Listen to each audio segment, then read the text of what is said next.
I'm heading back to the car. This is ridiculous. The wind is really high. The temperature has dropped a lot since I've been here. This isn't safe.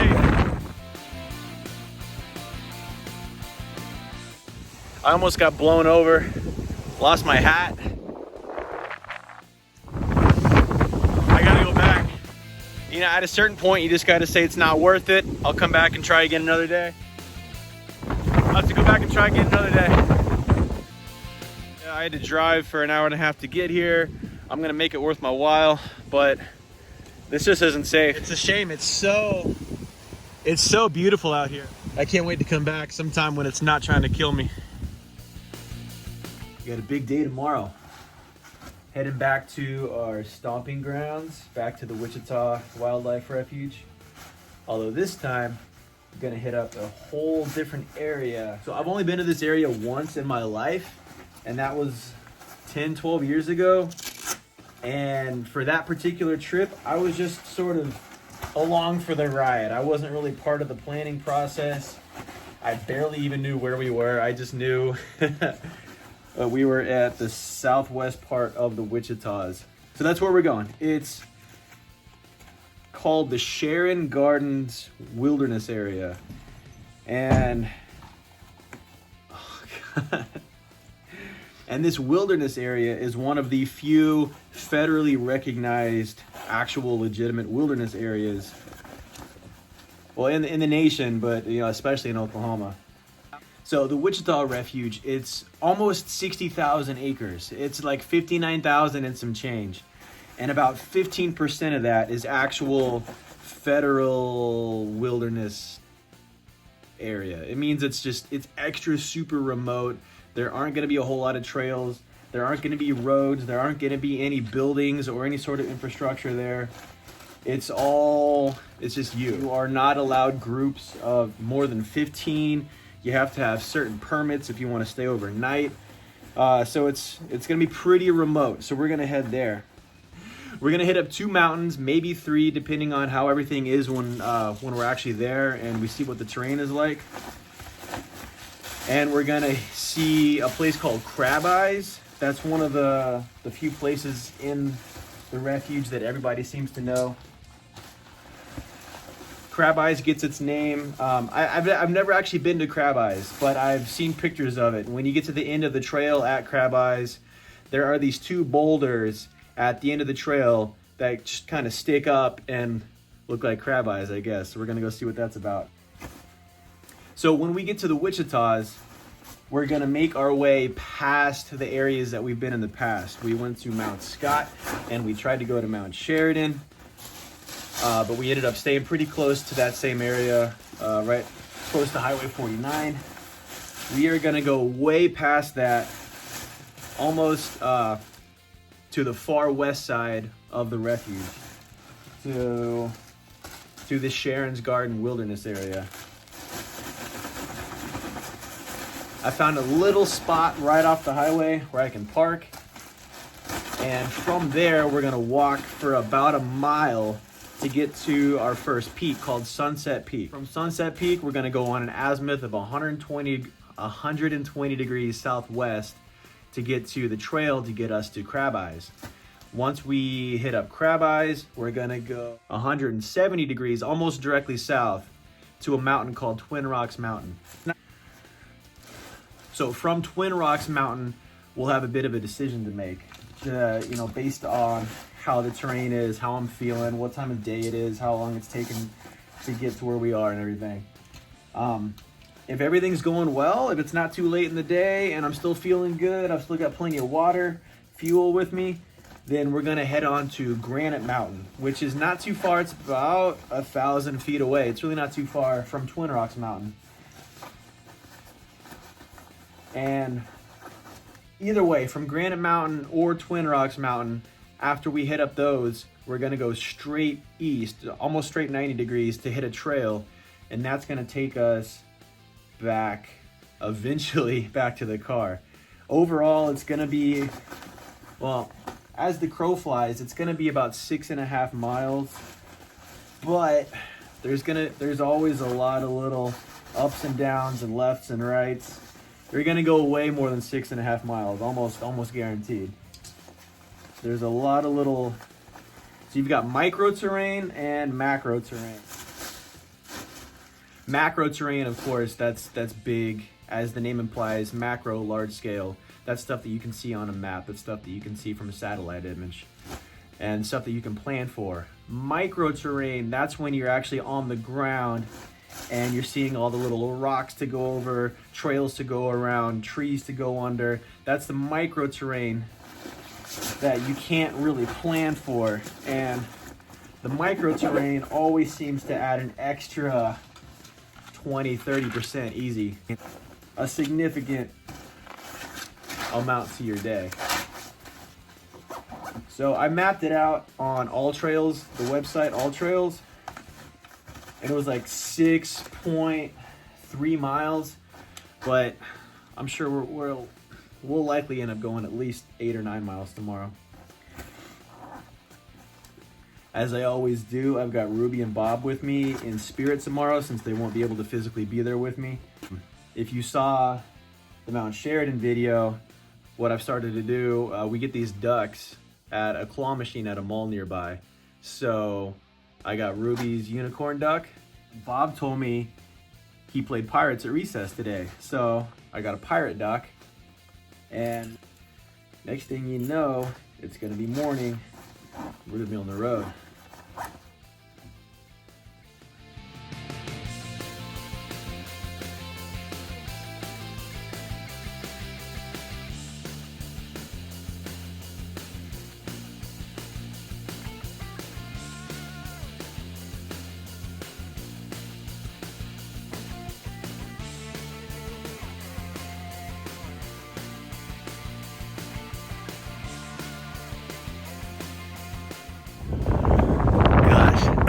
I always pick the windiest days to come here.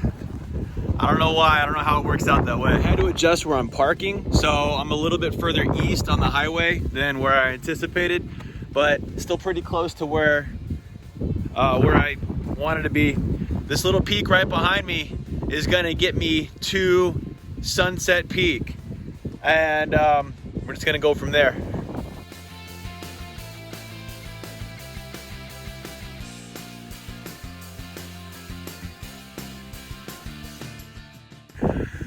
I found this nice little game trail to get me started. Gonna head up to this grassy area, and then I'm gonna cut straight left to get to that peak.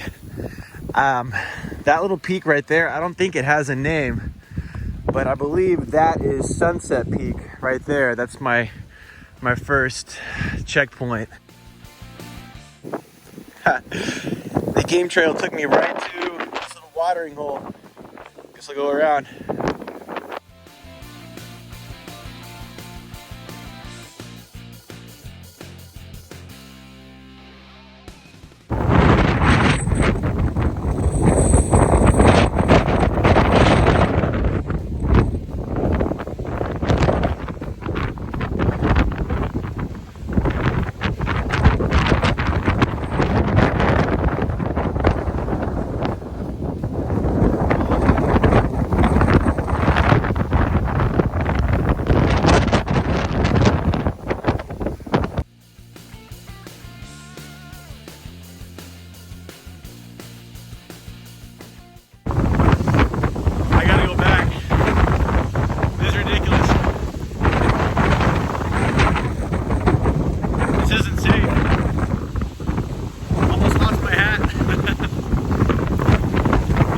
Try again another day.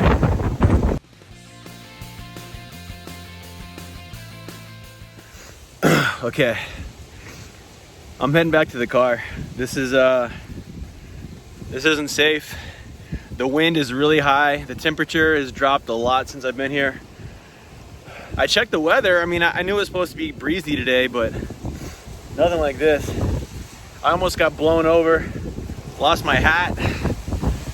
So, you know, at a certain point, you just got to say it's not worth it. I'll come back and try again another day. I almost turned around right away before I even started up the mountain.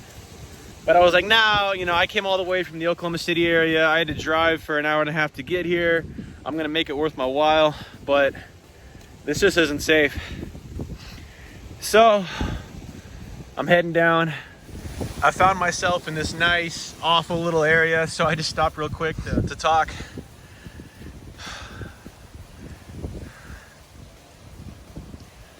But once I make my way through this awful little gnarly area, should be okay getting back to the car. And it's a shame. It's so beautiful out here. The Sharon Gardens Wilderness. It's a beautiful area. You can't see right now because all you can see is the trees that I'm walking through. But this is a beautiful, beautiful place. I can't wait to come back sometime when it's not trying to kill me.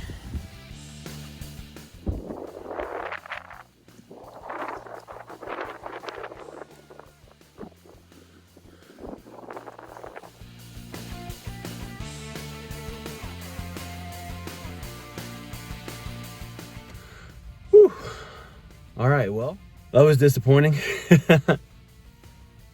Honestly though, I'm just glad I made it back to the car safely. It was, I don't know, I had this weird feeling. Ever since I started off on this trail right here, I just had this weird feeling, like my senses were like just dulled. I felt like I wasn't fully awake, even though I've been up since like 6:30. It was weird. I felt like I was just kind of like floating along the trail. Then the wind, oh my gosh, as I got higher and higher, the wind was just worse and worse. And I felt like I couldn't talk because the camera or the mic wasn't going to pick up what I was saying. And then it got to like my hat blew off and I felt like I was going to get blown. Oh man, the gusts, I don't even know. They were probably 30, 40, maybe 50. I don't know. Just some pretty heavy gusts when he got up there. And then last night, something that's never happened before. So, you know, I plan these hikes for whenever my kids are with their mom. I'll talk to my kids and say, you know, I'm doing a hike tomorrow. And normally, like, it's cool. Like, they're like, oh, cool. You know, I wish we could go with you. I wish, you know, maybe next time we're with you, we can go to the Wichitas. You know, that's what happened last time, actually. That's what Bob said. But last night I was talking to Bob and I told him I'm going on a hike. And he said, I don't want you to go. I don't want anything bad to happen to you. And it was just weird. They've never said anything like that before. It's always been excitement or jealousy or sometimes indifference. They're like, oh, okay, daddy's going on another hike, whatever. But last night, it was just kind of ominous. My 7-year-old saying, I don't want anything bad to happen to you. I don't want you to go. So I had that in my mind and my senses just being like weird. I felt like I wasn't fully awake yet. God, and that wind, oh my gosh, the wind itself would have made the hike miserable even if I was feeling great. But all right, sometimes you just gotta chalk it up to that's life. Oh well, we'll get it next time.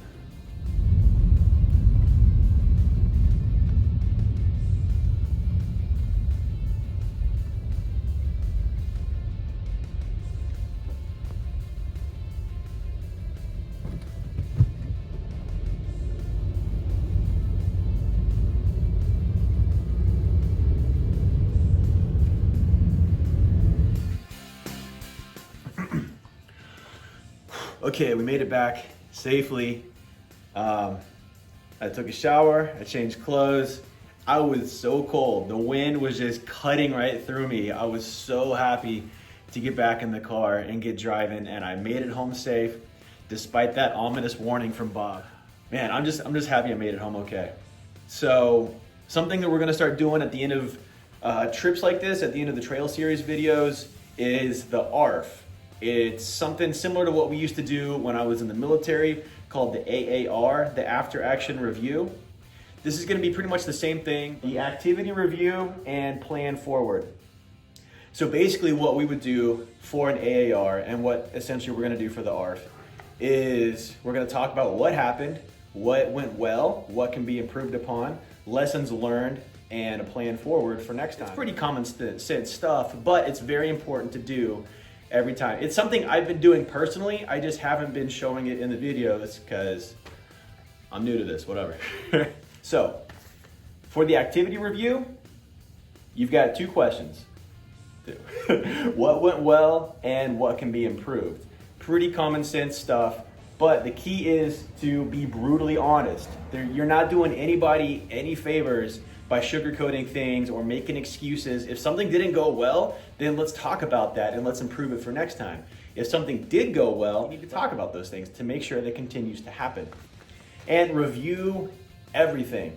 For the ARF, you're not just talking about the actual trip itself, it's everything from the planning phase to the gear that you have, to the map, to maybe to the route that you took to get there, to the parking spot that you chose, to the type of food you have, to how much water you brought. Maybe you want to supplement electrolytes or protein or something, you know, everything goes in. It's not just the hike itself or the activity itself. It doesn't have to be a hike. If it's a camping trip or a hunting trip, or if you're going skiing, whatever. It doesn't have to be just the trip, it's everything. And then of course, plan for next time. How can you implement the lessons learned from today? How can you bring those forward? How can you change things for the better? How can you adjust things to make it an overall better experience for everybody? So that'll do it for the ARF. Now we're gonna get into the ARF for today. Okay, so the ARF for this particular trip, it's gonna be pretty skimpy. There's not a whole lot to go with here. It was basically just getting to the parking spot, getting halfway up the first mountain, and then going back down and driving home. So there's not a whole lot to go with. A lot of people might have considered the whole day to be just a wash, but I mean, there's still something that you can take from everything, whether it was a big full 2-week trip or like what happened today where I was gone and back before noon. So what I've got here for what went well, good packing and preparation overall. This was the 3rd time I've gone to the Wichitas in just the last few weeks. Just like with anything, the more you do it, the better you get at it. And the more fluid you get, the more like you know what to expect. Overall, the packing and the prep was good. Movement, that was good. You know, again, this is the 3rd time I've been in just a short amount of time, so I know exactly where to go. I know what routes to take. I know what exits to get off at. I know where the toll booths are gonna be, stuff like that. I put adjustment here. Good adjustment, because that parking issue I had, there was a spot where I saw on the map where I could park that turned out to not be there physically in real life when I got there. So I had to move about half a mile to the east to another spot that wasn't on the map, and we adjusted from there. So it was a good adjustment in that regard. I listened to my instincts. From the very beginning, I felt like I was just kind of floating along, and my senses just weren't active. They weren't alive yet. It was weird. So my instincts were telling me something's not right today. I put signs. The awful wind. I mean, even if I had been feeling great, the wind would have just made it a bad day in general.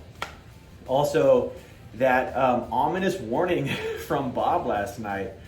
He's never said anything like that before. I don't want you to go. I don't want anything bad to happen to you. Having that in the back of my mind, plus I'm not feeling great, plus this wind is making it terrible in general.